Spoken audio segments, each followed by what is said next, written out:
Hello, hello. I am making this with every intention of putting it onto the Humble Beginnings page, the OG Bare Naked Bones Humble Beginnings page that I haven't tapped into in quite a while, not much less since I've made it. Truth is, I really don't know where it was intended to go.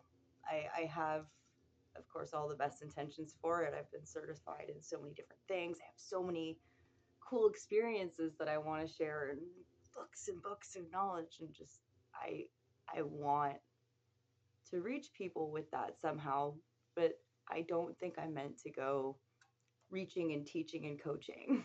I think the most authentic way to get that to be what it is, which is humble beginning. It's meant to be stemmed from my humble beginnings, my, you know, lotus in the mud start. To connect with other people who are going through their fucking lotus in the mud start. It's not meant to reach people who can afford $100 coaching sessions, and it's, for my religious friends, Jesus didn't hang out in the churches. He found the lepers and the hoes. They usually can't afford wellness programs. And so the long and short of it, I think, is that I truly just, I think I'm meant to start sharing my experiences before I start selling anything. And before I start really telling anyone what to do, I think it's only fair that I share what I've done, what I've kind of found within myself that has helped me get to here. I was reflecting today, which is what led me to this. I apologize if I'm holding my malachite. Couldn't tell you there's no reason I picked this one in particular. Just it was heavy and it was grounding and I needed it. And there was no real reason in particular that I wanted to. I didn't. This isn't on purpose. Nothing I do is ever really on purpose. I was reflecting a lot on the anniversary of my sobriety. It's sometime within January 6th to January 9th. I've never really remember. I don't remember the date. I just know that my last relapse was in that interval. And it really got me reflecting on why all of this started in the first place. Why I do what it is that I do, which honestly, I don't even know what it is half the time. I just kind of do it. I just kind of show up. And so this is me just showing up to share in part what started all of it. And a lot of what no one talks about. I understand that this is the new form of reaching people and that this is the new way. Like, people don't read those big posts anymore. And those who do have reached back. And oh my God, the connection with you guys that I've been able to develop through that is something that I never would have been able. You don't find that every day. You don't find that recognition, that camaraderie in the depths of hell. You just don't. If this is how I got to reach you guys, then so be it. If you guys are willing to stick out through some ranty ass videos where probably in all honesty smoked a little bit and have contemplated over just these things in lieu of a book, because of quite a lot of you have told me write a book. This might have to do for now. Anyway, to reel it all back in, today is January 7th. It is right dead smack in the middle of that last relapse gap. And that was 9 years ago. That was 9 fucking years ago. And something a lot of people don't tell you about getting sober, because like once you're sober, it's like, yeah, you fucking done it. Like all the battles are won, like that's the hardest thing you had to do. And now you just stay sober, right? Like I don't even get cravings anymore. At no point do I think to myself, like, you know what? I'd like some crystal meth right about now. It just doesn't happen anymore. The cocaine doesn't, like, at nowhere, no cell in my body thinks like, yeah, that sounds like a good idea. Let's just go hurt ourselves this weekend and not feel anything, because now I quite like to feel the things. But one of the hardest parts of getting clean is feeling the fucking things. It's remembering. And a lot of our memories, especially whenever you've been an addict for so long, a lot of your memories don't feel like your memories anymore. A lot of them have been so suppressed that you don't really have to consider it on the good days, because the good days are good days. The bad days just suck, and there's no real, you know, finger point to which one of those memories, which one of those anniversaries you're remembering right now. The unconscious works in some really, really complicated ways that we might not ever understand. And that unconscious is storing those memories. It remembers everything. Our unconscious is everything that we forget. Our unconscious is everything that we push down because we're not able to deal with it in the moment.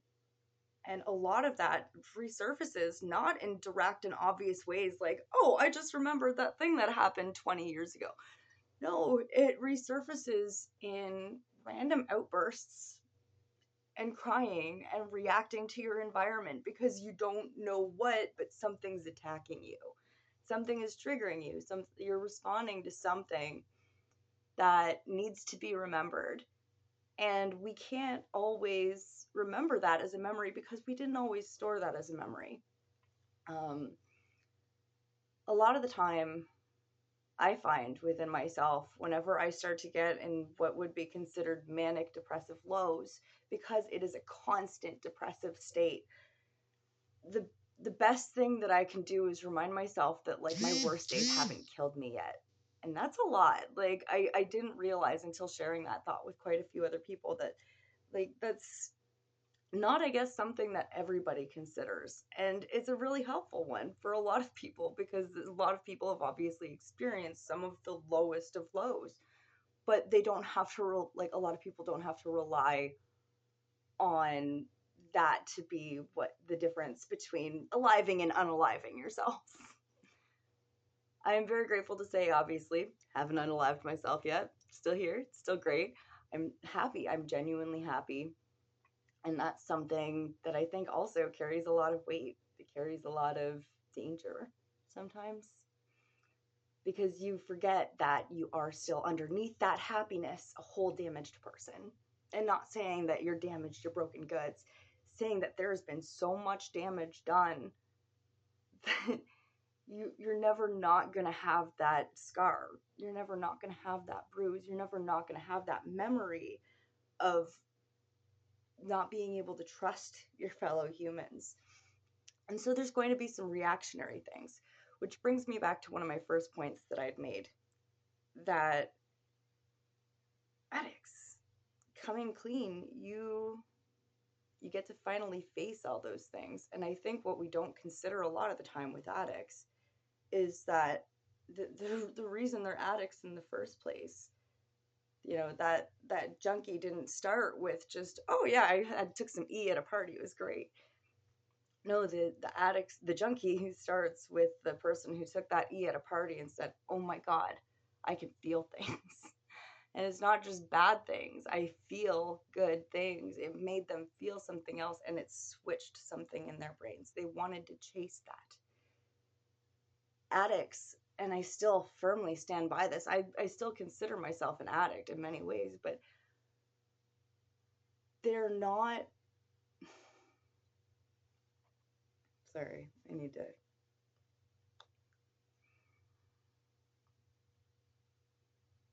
They are self-medicating.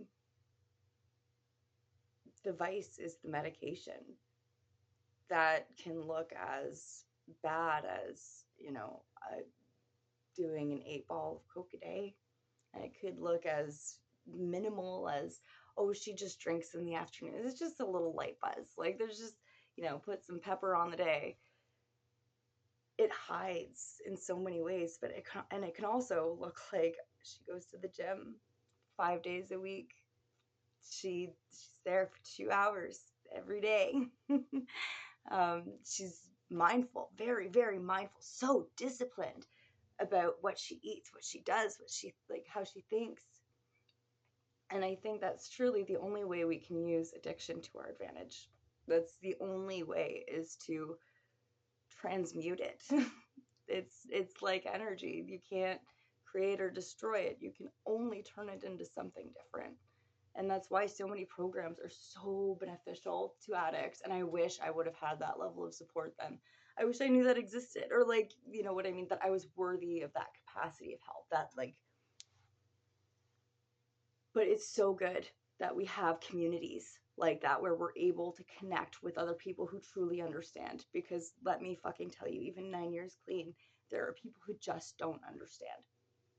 And on my good days, they're so happy. And this is not a jab at anyone in the slightest. This is just my most authentic outpouring as an ex-addict, as a literal junkie for years, more of my life than I'd been an addict and a using addict, more of my life than I have not.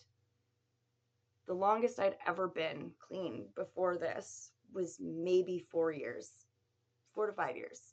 That's it. And even then, that was doing good. I was doing really, really good. But something that a lot of artists, a lot of addicts have a hard time articulating is that people are happy to help when you're happy. People are happy to be there, to say like, oh, if ever you're down, you know, like I've got you, I'll be there. And I'm guilty of this myself, both ways, both in asking for help whenever, you know, or not asking. And then whenever somebody else is going through their depths and I'm in my shtick, it's just, I have a hard time meeting people there. And I've gotten better throughout the years in doing that. But that is such a hard thing to do. And so as an addict, whenever you finally are at your lowest and you come to people and you're like, I need help, like help me, just, I don't know how, because you don't know how. You ask for that help and you don't always receive that help, especially not in the capacities you need. I remember some of my earliest addictions were, I was between 13 and 15 whenever I started using, like really using drugs. It started with prescription pills that I got from my stepfather's medicine cabinet, and then it went forward into whatever I could kind of get because I loved the feeling of being numb. Something that I wish anyone would have told me then is that I need to consider all of the other environmental and mental factors that were leading me to make those decisions. And that's something that throughout my addiction in my lifetime, like I never really got shown because I'd finally collapse, and it would take that collapse, it would take that chaotic, that manic break to finally be taken seriously. And so over time you learn that people only want to help whenever it's too late. People only want to help whenever, you know, the dust is settled and the shooting's been done. Don't know if I can say shoot. Anyway, people want to help once the fire's been put out. And that's something that I always had a really hard time with, because whenever my fire was raging was whenever I wanted that help the most. Something that I think I've learned throughout these 9 years is that whenever the fire is raging, that's when you need yourself the most. There's no one else who can take that hose, and that is an ugly thing to hear. And I eventually started attributing it to the delusion of savior. We're forever looking for someone to come in and just like take that take that, you know, that torch from us so that we don't have to bear it anymore, to make it better, to help us get clean, to help us quit that drink, to help us go to the gym instead, to help us, you know, find outlets and talk and do those things. Something I realized for myself is that I'm a big fan of private practice. And I was very afraid of reaching for help. I was very afraid of talking to therapists. I was told so many times before, like, oh, you're crazy, you're this, you're that.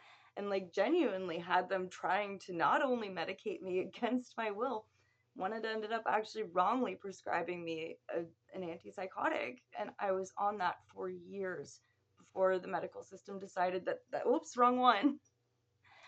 Anyway, I digress. That'll be another conversation, I'm sure. Not that I have anything against Western medicine. It definitely has its place. It definitely has its place.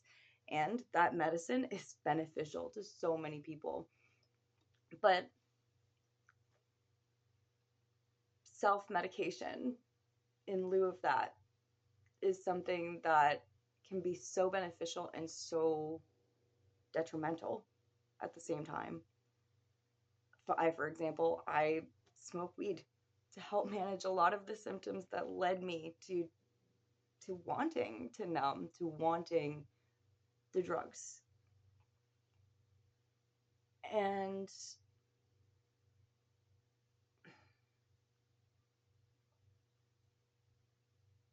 I looked at smoking weed. Even now, I fight that damn near daily whenever I need to medicate earlier in the day than I would otherwise be like. I try to convince myself all the time it's lazy, it's stonerish, it's the easy way out. Because truly, a lot of this does not come easy. And so, if something does offer ease, that should be considered like, oh, you're shortcutting it, right? But I'm 8 years off of my SSRIs. And it's a lot to fight the brain constantly when the brain is fighting itself. When both the body, I have a very immunocompromised body, when the body and the mind are both fighting the spirit, it takes a lot to put all that back into balance. And if something makes it that little bit easier, whether that's, a coffee, whether that's, an ice cream, fucking a cigarette, some like the, we all have our vices. It's choosing which vices are of actual detriment. Obviously, smoking a cigarette, not great. I myself, next month, will be 3 years since having quit cigarettes. It's done my body a lot of good to be away from it, but I remember those moments where the best thing in the world was just taking that breath in.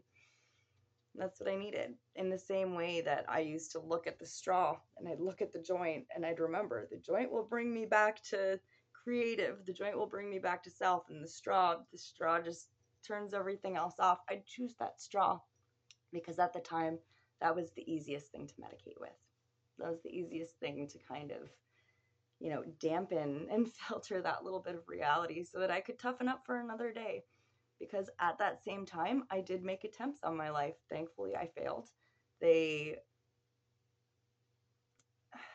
they were almost just another symptom of the greater whole, though. And that's something that I wish. No, so that's something that I'm very grateful that the few people who saw it did see within me, was that my addiction wasn't as much a selfish thing as much as it was a cry for help. What a, what I wish I could tell a lot of people, what I do tell my trusted few, love you guys, is that this thing, not just addiction, but the mind, the hurt mind, the wounded mind, the, fragile inner child, or the wounded inner masculine or feminine, something very fundamental within my brain, whether chemical or environmental, is out of balance and it doesn't just switch back on. It's something that I have to fight daily in watering down so that I can share it in a healthy way, so that I can connect and communicate with other people in a healthy way, in one that isn't just me bleeding my wound. That's hard. That is so, so fucking hard. Especially when less than a decade ago, you remember, I remember where I was, what I'd done, the damage, the wreckage that I constantly found myself in, to the point that I would self-sabotage myself because I truly didn't think that I was deserving or capable of healing in any capacity. And so I shrugged it off. I'm like, that's bullshit. Like, why would I need 12 steps my ass, And you shun it. You shun it because it's so much work. It is so much work to rise and face that kind of day and be like, yeah, I'm going to consciously make a decision to feel everything, to feel every assault that I suppressed, every, person that I let win, every memory of damage that I did to other people while heavy and just so deep in my addiction. Like, I have hurt some people oh my God. And like in ways that I will never be able to properly, I think, make amends for. But at the same time, I'm grateful to have received as many moments of receiving my apology. And oh God, that is a messy one, but it is well fucking worth it. I didn't get to do any 12-step program. I was very much a lone wolf the entire way through. And it took me finally meeting other people who were in that same level of not necessarily addiction recovery, but self recovery, because addiction recovery is self recovery. And I think I really, really, really, really need to highlight that. Like if you want to heal from one, you need to be open to expressing the other.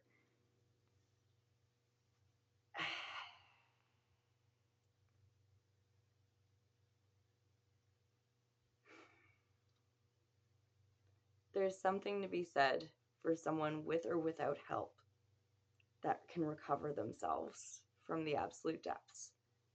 And I think a lot of the time we look at people who are in active addiction as write-offs. It's like, oh my God, like it's so easy to consider them a burden.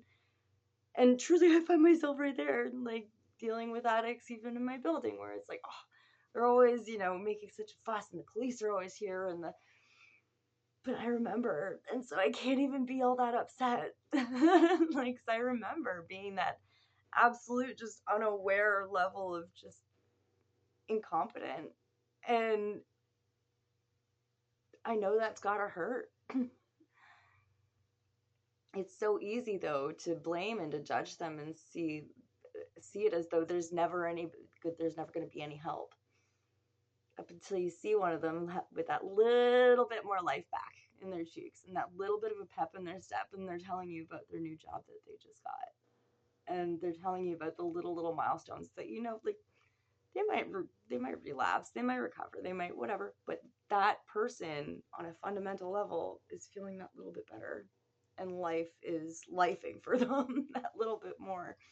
Because whenever you're deep in the thralls of addiction, nothing just goes your way. Life isn't just peachy keen and you're just numbed out all the time. No, you're numbed out, but there's a big price to pay for that. There's both monetary and physical. There's a big, big price to pay.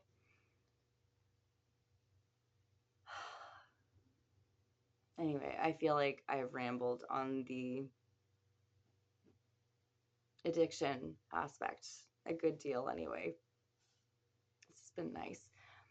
But now, to carry it a little further, I would really like to dive into the healing aspect and the ways in which that, there's a whole life on the other end of that you'd never be able to fathom before having experienced it, before having, really moved through it.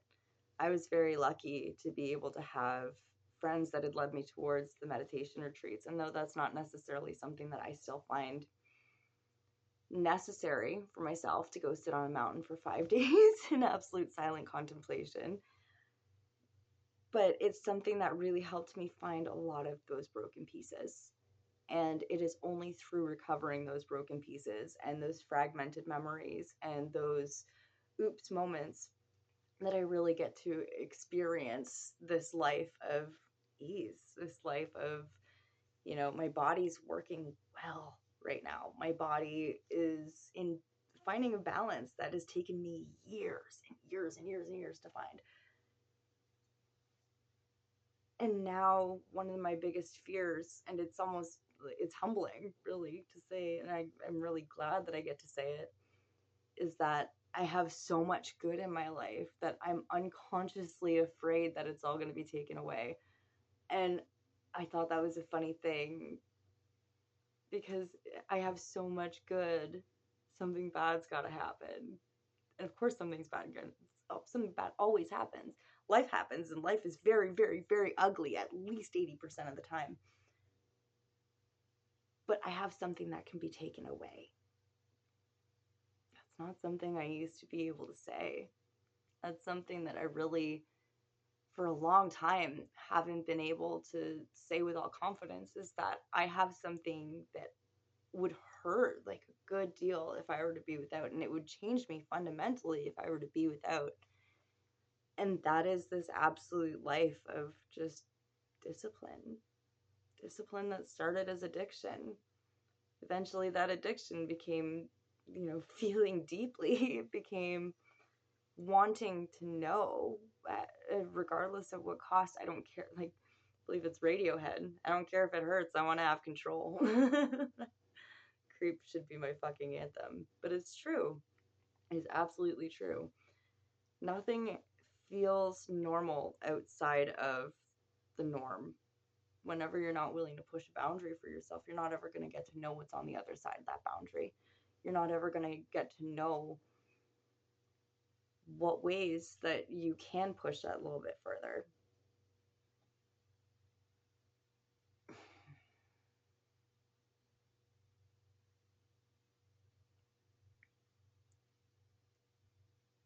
I've gotten all of these certifications, all of these experiences and teachings that I've been lucky enough to be mentored under and to be really shown like how to apply these things. And I've been lucky enough to for almost a decade now to truly get to apply all that knowledge to my own life.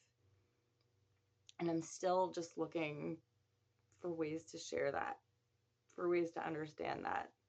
There were times where I put out my services to be used, and Source has a funny way of saying, nope, not that way. 4 years ago now, I just finished my yogic therapy course. It was for, restorative therapies. And I met someone I thought I trusted once and was lured to their house under the guise of yoga. What ensued after that was an almost 2-year court battle because I was taken advantage of. I was put in a very, very, very vulnerable position, and then I was sexually assaulted. Someone sharing not even a spiritual practice, but like a therapeutic practice should not have to feel at risk in any capacity. You know what I mean? It took me years after that. Like, and I did my meditation retreat the day after being released from the hospital, and I still did my yoga. I was shaking so bad. I would go to do the sauna, and the tremors were so bad that they would literally jolt through my body. And for a long time, for a very long time, doing yoga afterwards, if I wasn't fully in self, that was the result. And the mentor upon retreat had said something that really made a lot of sense to me. And that's that we are still animals. The body releases trauma through movement. A rabbit, when in the woods, if caught by a fox, it'll escape, and before running off, it'll do that violent shake and just release everything that it needs to release, and then it goes onto its way until it gets to safety. And that really reminded me that the thing that Source tried to take, like, it's not even that Source tried to take it. Source tried to really test me and be like, is this still the practice? Is yoga, is conscious practice still the way? And yes, it definitely very much was still the way, but it's not the easy way. And that's something I've had a lot of trouble in connecting to with people over, is that it's not an easy path. Another friend of mine and someone I'd also consider a mentor had said, like, many are called, few are chosen. Many are, like, anyone can walk this path. Anyone can step on a dedicated path and commit to that. But the further down the path that you get, the harder it gets to stay the course. And you need to be committed and willing to stay in the course in order to receive the full benefit that Source is trying to show you. It's 4 years later since that one greedy asshole, sorry, that one person caused such a disruption in my life. It's been 4 years since that, and every single step of the way since, yoga has been one of the biggest parts of my healing practices throughout that. But it has been a lot for me to try and share in that with other people. It's a lot for me to try and teach a class of people. You know what I mean? That's something that's truly become such a personal experience and such a personal practice. And I do wish to commit to community outside within that again, forever finding little wounds.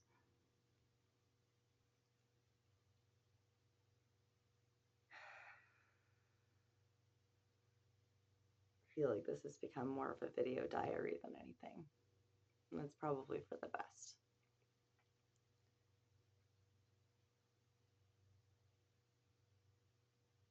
There are still things that hurt to talk about, clearly. There are still things that it feels like pulling teeth to look at. And I still have to find ways to communicate that and express that with other people, to share that with other people for my own healing, not just to help other people, because I don't think that's it. Like, I know that I have the potential to help other people, but I don't think that's what my job is supposed to be. The fuck's a job?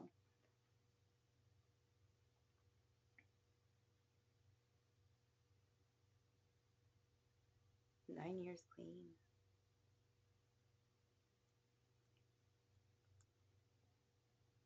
Feels like a whole lifetime ago.